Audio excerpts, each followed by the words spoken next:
एक अमूल्य सेवा सर्वांसाठी प्रकाशित. नवे गीत 8वी आवृत्ती आता एका नवीन व आकर्षक स्वरूपात उपलब्ध. यामध्ये प्रभुसेवक स्वर्गवासी भाऊदास तडके यांनी रचलेली गीते आहेत. त्यासोबत प्रचलित मराठी, हिंदी व इंग्रजी अशा 3 भाषिक गीतांचा संग्रह आहे. एकंदर 525 गीते आहेत. गीतांच्या चालीकरिता शेवटच्या पानावर QR कोड देण्यात आला आहे. आपली प्रत मागविण्यासाठी या क्रमांकावर संपर्क साधावा. धन्य येशू नाम.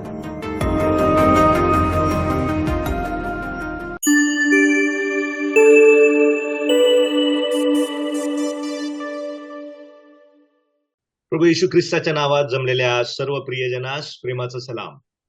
प्रभूचे आभार मानतो. प्रभूने पुन्हा एकदा एक सुंदरशी संधी देवाचं वचन ऐकण्याकरिता आणि विशेष करून जसं प्रभूच्या दासाने प्रार्थना केली की प्रभू तुझं वचन, आमचं ऐकणं, बोलणं हे सर्व काही तुझ्या गौरवासाठी तू करून घे. आणि आम्ही प्रभूला धन्यवाद देऊया की प्रभू आमच्या जीवनातून त्याच गोष्टीची अपेक्षा करतो प्रियांनो, की विश्वासणाऱ्यांनी त्याच्या सगळ्या सर्व परिस्थितीमध्ये आम्ही त्या थोर देवाचं गौरव करावं. आणि म्हणून जो विषय आमच्या समोर आज आम्ही पाहणार आहोत तो म्हणजे एका विश्वासणाऱ्याचा वादळातून असणारा प्रवास. एक विश्वासणारा कशा प्रकारे जीवनातील येणाऱ्या वेगवेगळ्या वादळातून प्रवास करीतो. पवित्र शास्त्रामध्ये आमच्या समोर काही उदाहरणं विशेष करून परमेश्वराने दिलेले आहेत. ज्यावेळेस आम्ही नवीन करारामध्ये जातो, नवीन करारामध्ये पाहतो, त्यावेळेस शिष्यांच्या जीवनामध्ये येणारे प्रामुख्याने दोन येणारे वादळ आम्हाला पाहावयास मिळतात. आणि ह्या दोन्ही वादळातून प्रभू आम्हाला अद्भुत गोष्टी शिकवू इच्छिते प्रियांनो. ह्या दोन्ही वादळांचा विशेष करून ज्यावेळेस अनुभव शिष्यांनी घेतला, आम्हाला पाहायला मिळतो त्या वादळातून विशेष करून ते काहीतरी शिकलेले आहेत. आम्ही प्रभूचे आभार मानूया की प्रत्येक वादळ विश्वासणाऱ्याच्या जीवनामध्ये एक आत्मिक आकार देतो प्रियांनो.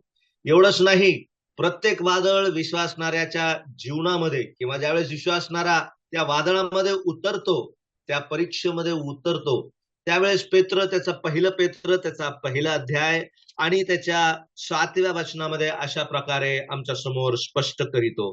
तो म्हणतो 7व्या वचनामध्ये, ह्यासाठी की नाशवंत सोन्याची परीक्षा अग्नीने करीतात, त्या सोन्यापेक्षा मूल्यवान असे जे तुमचे विश्वासाच्या परीक्षेत उतरणे ते येशू ख्रिस्ताच्या प्रगट होण्याच्या वेळेस प्रशंसा, गौरव, मान ह्यास कारणीभूत असावे किंवा कारणीभूत व्हावे. प्रियांनो, आमच्या जीवनातील परीक्षा प्रसंग, वादळांचे प्रसंग हे देवाच्या गौरवासाठी आहे. हे आम्हाला सुधारणारे आहेत, आम्हाला आकार देणारे आहेत. चला, या थोड्या वेळामध्ये आम्ही शिष्यांच्या जीवनामध्ये येणारे 2 वादळांचे प्रसंग पाहणार आहोत प्रियांनो. आणि ह्या 2 वादळांच्या प्रसंगामध्ये ज्यावेळेस आम्ही पाहत असताना पवित्र आत्मा ह्या दोन्ही वादळांचा उल्लेख 4ही शुभवर्तमानामध्ये करत असलेला मला पाहावयास मिळतो प्रियांनो. आणि म्हणून तेवढा वेळ तर नाही, परंतु आम्ही काही ह्या दोन्ही वादळातून आम्ही काही मुद्दे पाहण्याचा विशेष करून प्रयत्न करूया. पहिलं वादळ कसं आहे आणि दुसरं वादळ कसं आहे, आणि ह्या दोन्ही वादळांना समोर ठेवून प्रभू त्याचं स्वतःचं प्रगटीकरण कशा प्रकारे आमच्या समोर देऊ इच्छित आहे ते आम्ही विशेष करून अभ्यास करूया प्रियांनो.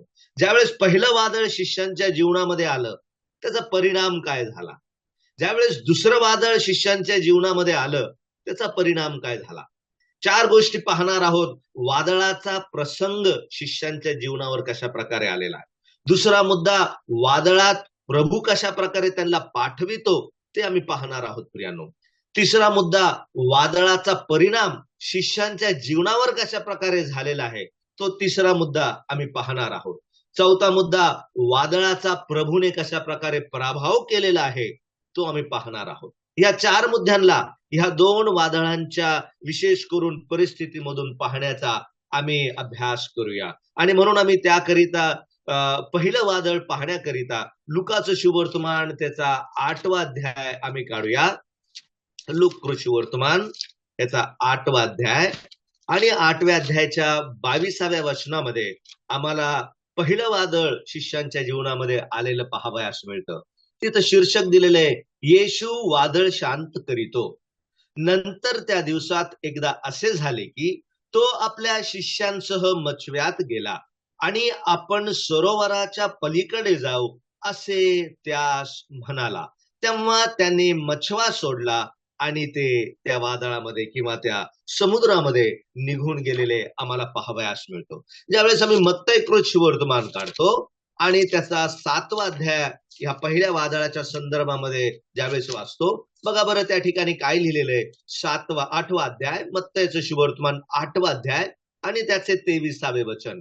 मग तो तारवात चढल्यानंतर त्याचे शिष्य त्याच्या मागे गेले. तेव्हा पहा, समुद्रात मोठे वादळ उठले, इतके की तारू लाटांनी झाकू लागले. तो तर झोपेत होता. या दोन्ही वादळांमधून आम्ही पहिला मुद्दा जो शिकणार आहोत प्रियानो, वादळाचा प्रसंग कसा आहे. कधी बरं वादळ एका विश्वासणाऱ्याच्या जीवनामध्ये येतो. लुकाचं शुभवर्तमान 8व्या अध्यायाच्या 22व्या वचनामध्ये आम्हाला पाहायला मिळतं. तिथं असं लिहिलेलं आहे, नंतर त्या दिवसात एकदा असे झाले की तो आपल्या शिष्यांसह मछव्यात गेला. कधी गेला? बघा, ह्या भागाला आम्ही ज्यावेळेस वरच्या वचनांमध्ये वाचतो त्यावेळेस आम्हाला पाहायला मिळतं 19 आणि 20व्या वचनांमध्ये काय दिलेलं आहे. तिथं असं लिहिलेलं आहे, प्रभू येशू ख्रिस्ताचे नातलग. कोणते नातलग?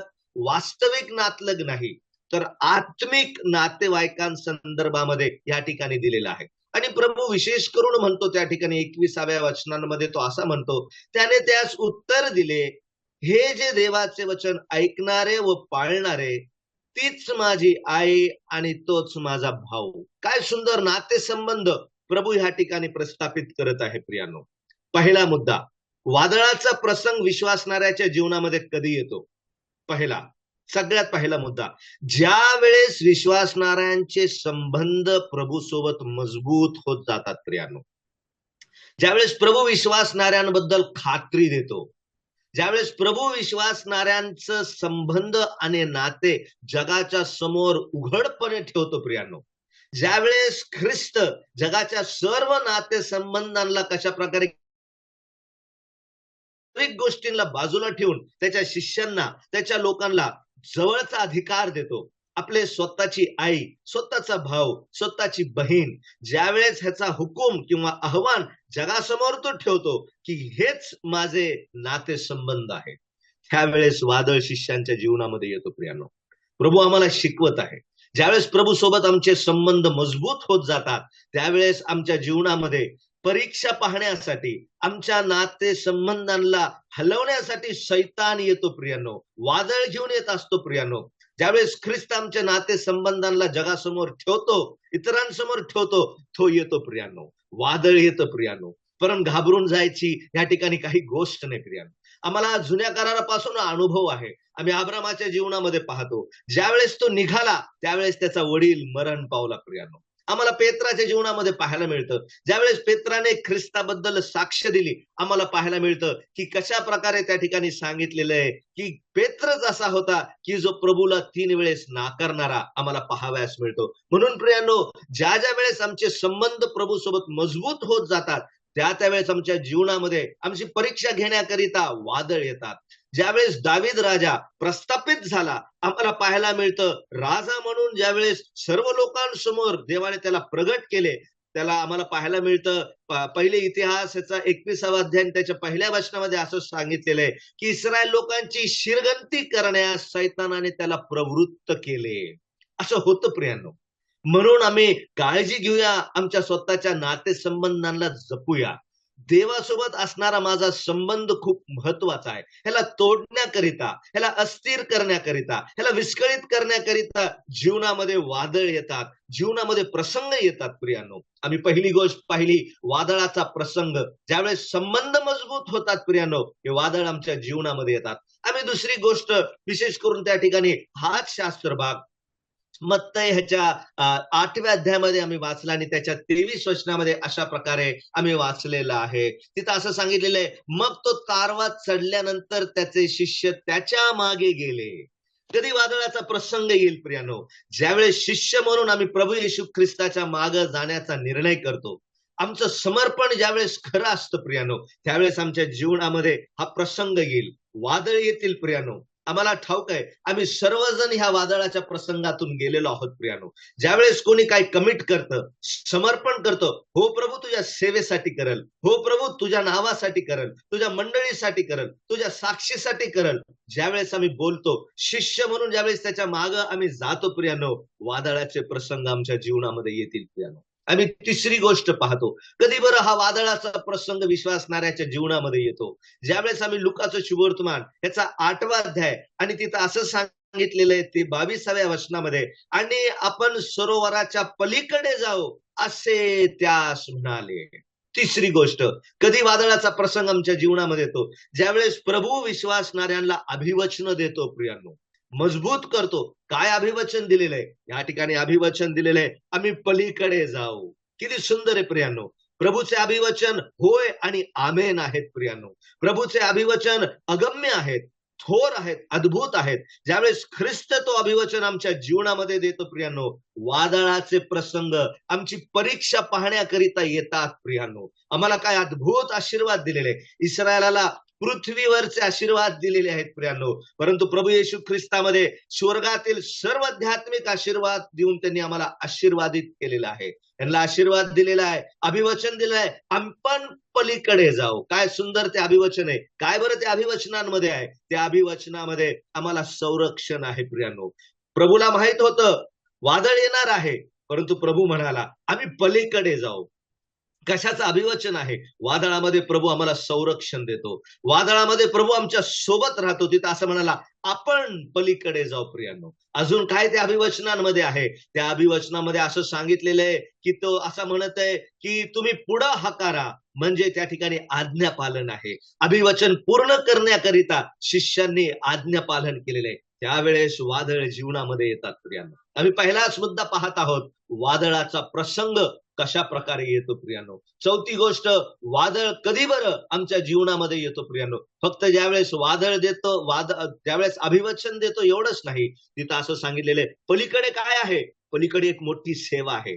त्या ठिकाणी एक भूतग्रस्त आहे, त्याला बरं करणं गरजेचं आहे, त्याला आरोग्य देणं गरजेचं आहे. का बरं? तो त्रस्त झालेला आहे, तो परेशान झालेला आहे प्रियांनो. सेवा करण्याकरिता हे पुढे निघाले, प्रभू सोबत पुढे निघाले. वादळाचा प्रसंग येईल प्रियांनो, प्रभू आमच्या समोर ठेवत आहे. ज्या ज्या वेळेस विश्वासणारे सुवार्तेसाठी पुढे जातील प्रियांनो, त्या त्यावेळेस शैतान वादळाचा प्रसंग आणतो प्रियांनो. ज्या ज्या वेळेस विश्वासणारा प्रभूचे सेवा करण्याकरिता पुढे पाऊल उचलतो, पाऊल टाकतो, प्रभू म्हणतो मी सोबत आहे, आपल्याला पुढे जायचंय, त्यावेळेस वादळाचा प्रसंग येईल प्रियांनो. हे 4-5 मुद्दे आम्ही पाहिले प्रियांनो. पहिला मुद्दा आम्ही पाहिला की कशा प्रकारे हा वादळाचा प्रसंग आलेला आहे. दुसरा मुद्दा आम्ही पाहूया, ह्या वादळात प्रभू कशा प्रकारे पाठवतो पुढं. तिथं असं सांगितलेलं आहे, आम्ही ज्यावेळेस वाचतो योहानाच्या 6व्या अध्यायामध्ये, आणि त्याने त्याच्या शिष्यांना दुसऱ्या वादळामध्ये आम्ही पाहतो निरोप दिला. ह्यावेळेस तो त्यांच्या सोबत गेला नाही, परंतु त्याने शिष्यांना निरोप दिला, असं आम्ही योहानाच्या 6व्या अध्यायाच्या त्या वचनांमध्ये वाचतो. आता प्रभू त्या त्या त्या त्या बोटीमध्ये नाही, त्या जहाजामध्ये नाही प्रियांनो. दुसरी गोष्ट आम्ही पाहत आहोत, वादळात प्रभू आम्हाला पाठवतो प्रियांनो. पहिला गोष्ट काय आहे त्या पाठवण्यामध्ये? सगळ्यात पहिली गोष्ट, आता पहिला अनुभव आहे. शिष्यांकडे एक मोठा अनुभव आहे, एक वादळाचा प्रसंग येऊन गेलेला आहे, शिष्य तयार झालेले आहेत प्रियांनो. प्रभूला ठाऊक आहे, प्रभू अनुभव देऊन आम्हाला पहिल्या वादळाचा अनुभव देऊन तो आम्हाला पुढे पाठवतो प्रियांनो. काय आहे अजून त्याच्यामध्ये? वादळात पाठवण्यामध्ये काय आहे? कसा पाठवतो प्रियांनो? तो आम्हाला अनुभव देऊन पाठवतो. दुसरी गोष्ट, तो आम्हाला आज्ञा देऊन पाठवतो. पुढं त्या ठिकाणी तुम्ही त्या ठिकाणी पुढे जावा प्रियांनो. तो जाण्याकरिता महत्वाची गोष्ट काय बरं प्रभू देतो? प्रभू आमची व्यवस्था करतो प्रियांनो. तो वादळात आम्हाला एकटं सोडत नाही. काय व्यवस्था केली आम्ही पाहतो प्रियांनो. योहानाचं शुभवर्तमान बघा बरं, त्याचा 6वा अध्याय आणि त्याच्या 6व्या अध्यायामध्ये या दुसऱ्या वादळामध्ये ते ज्यावेळेस पुढे निघाले, त्यावेळेस आम्हाला त्या ठिकाणी या 6व्या अध्यायाच्या त्या वचनांमध्ये आम्ही वाचूया 15 वचनांपासून. योहानाचं शुभवर्तमान त्याचा अध्याय 6 आणि 6व्या अध्यायाच्या त्या वचनामध्ये आम्हाला पाहायला मिळतं, तिथं सांगितलेलं आहे 16व्या वचनामध्ये, संध्याकाळ झाल्यावर त्याचे शिष्य खाली समुद्रात गेले आणि मचव्यात बसून समुद्राच्या पलीकडे ते जात होते. त्याच्या अगोदर काय दिलेलं आहे 15व्या वचनामध्ये, मग ते येऊन आपणास राजा करण्याकरिता बळजबरीने धरण्याच्या बेतात आहेत हे ओळखून येशू पुन्हा डोंगरावर एकटाच निघून गेला आणि शिष्यांना त्याने पुढे पाठवलं. कसं पाठवतो? कसं पाठवतो प्रियानो? बघा वरच्या वचनांमध्ये 13 आणि 14 वचनामध्ये काय सांगितलेलं आहे? तिथं सांगितलेलं आहे 5 भाकरी आणि 2 मासे प्रियानो. कसं पाठवलं शिष्यांना वादळात? तृप्त करून पाठवलं. 12 टोपल्या दिल्या प्रियानो. त्यांना प्रभू तसा सोडत नाही. काय सुंदर व्यवस्था करून प्रभूने या शिष्यांना सोडलं प्रियानो. का? वल्ली मारायची आहे. वल्ली मारून मारून ताकद लागते प्रियानो. थकत माणूस, ऊर्जा निघून जाते. पण प्रभूने अगोदर तयारी केली. 12 टोपले पाठवले त्यांच्यासोबत कुठं? त्या समुद्रामध्ये प्रियानो. 12 टोपल्यांच्या अगोदर व्यवस्था केली प्रभूने. किती सुंदर आमचा प्रभू आहे. तो आम्हाला तसंच सोडत नाही. वादळामध्ये प्रियानो तो आम्हाला कसं पाठवतो? आम्हाला तयारीने पाठवतो. इस्रायल लोकांना तसंच पाठवलं. कसं? तयारीने पाठवलं. इस्रायल ज्यावेळेस मिस्र देशातून बाहेर गेला प्रियानो, त्यावेळेस त्याला तसंच सोडलं नाहीये. आम्हाला पाहायला मिळतं पूर्ण तयारीने ते बाहेर गेले.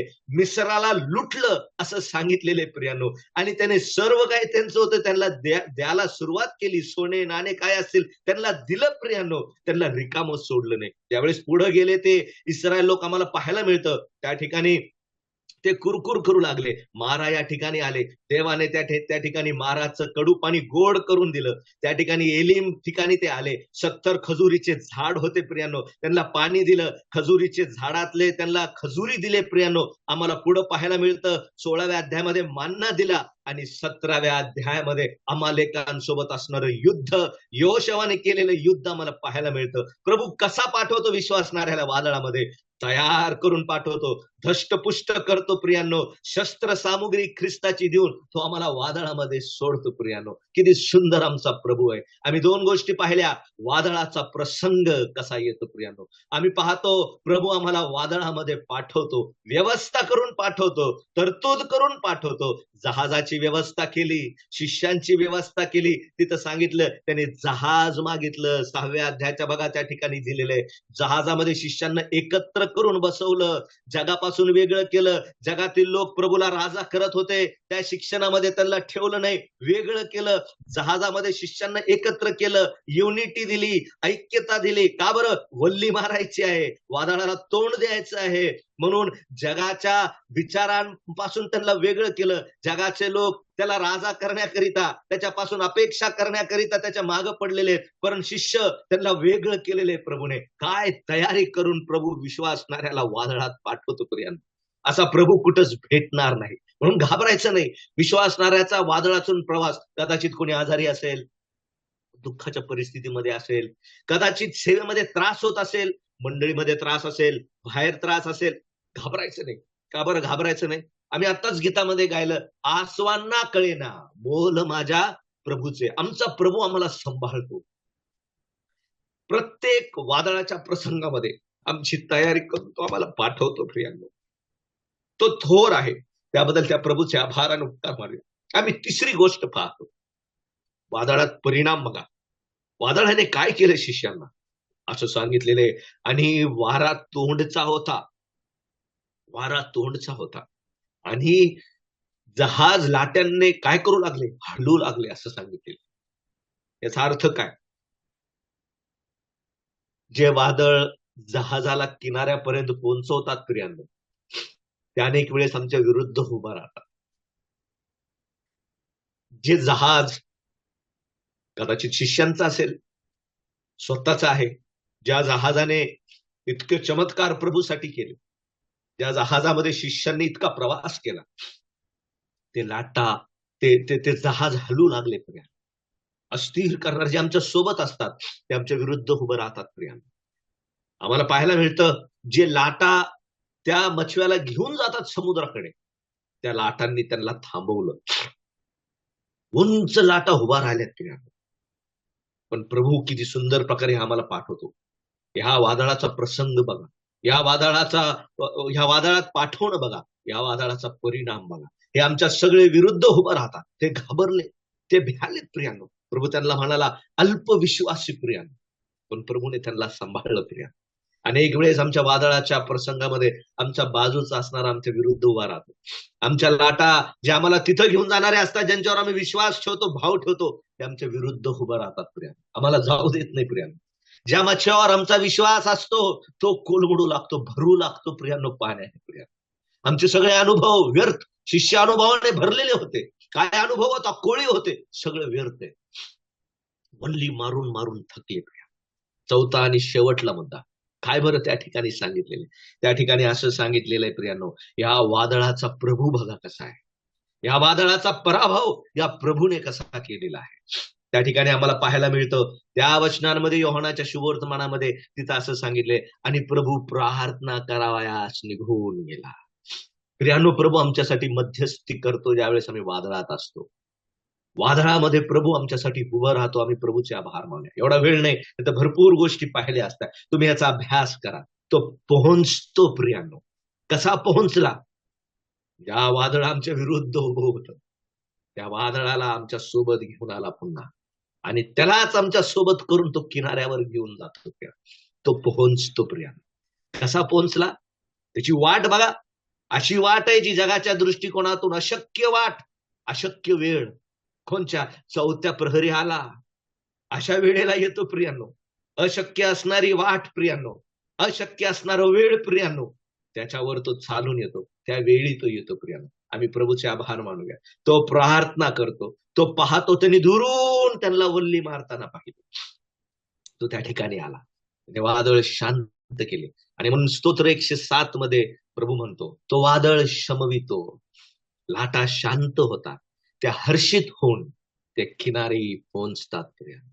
आणि प्रभू आम्हाला आनंदाने किनाऱ्यावर पोहोचवतो. शेवटली गोष्ट काय बरं या वादळाचा पराभव आहे. या वादळामध्ये प्रभूने स्वतःचं प्रगटीकरण दिलं. मी आहे, भिवू नका. पहिल्या वादळामध्ये शिष्य म्हणाले, अरे हा हा मनुष्य आहे तरी कोण? What manner of man is this? पहिल्या वादळामध्ये प्रभूचं मनुष्यत्व प्रगट झालं. आणि दुसऱ्या वादळामध्ये ते काय म्हणाले? हा ख्रिस्त, हा देवाचा पुत्र आहे प्रिया. काय परिपूर्ण वादळ! पहिल्या वादळाने प्रभू येशू ख्रिस्ताचं मनुष्यत्व प्रगट केलं, आणि दुसऱ्या वादळाने प्रभू येशू ख्रिस्ताचं दैवत्व प्रगट केलं प्रियानो. तेच प्रभू, तेच अंकलने प्रार्थनामध्ये विषय ठेवला. प्रभू ह्या वचनाच्या द्वारे, ह्या संदेशाच्या द्वारे तुझं गौरव करून घे. आमच्या वादळाच्या जीवनातून तो आमचं प्रियांनो त्या देवाचं गौरव करून घेतो. आमचे शत्रू, आमचे वादळ जे काही आहे प्रियांनो, ते सर्व प्रियांनो आमच्या विरुद्ध तिथून निघून जातात प्रियांनो. बघा, एक शेवटलं वचन, अनुवाद ह्याचा 28वा अध्याय आणि त्याचं 7वं वचन बघा. प्रभू किती सुंदर प्रकारे आमच्या समोर एक आश्वासन देतो. अनुवादाचं पुस्तक 8वा अध्याय आणि 7वं वचन अशा प्रकारे ते त्या ठिकाणी आहे. तुझ्यावर चढाई करणारे शत्रू तुझ्या पुढे मार खातील, असे परमेश्वर करील. ते एका वाटेने तुझ्यावर चालून येतील, पण तुझ्या पुढून 7 वाटांनी पळून जातील. हे प्रभू करतो प्रिया. प्रभू ह्या वचनाच्या द्वारे आम्हा सर्वांना सहाय्य करू. आमचं विश्वासाने परीक्षेत उतरणं प्रियानो हे त्याच्याकरिता बहुमूल्य आहे, अमूल्य आहे. म्हणून वादळाला भिवू नका. प्रभू आम्हाला आमच्यावर प्रसंग आणतो प्रियानो, आम्हाला वादळात पाठवतो, पण पूर्ण तयारीने पाठवतो, आणि शेवटी त्याचं गौरव करून घेतो प्रियानो. या वचनाच्या द्वारे प्रभू आपल्या सर्वांना कृपा पुरवो आणि अनुग्रह पुरवो.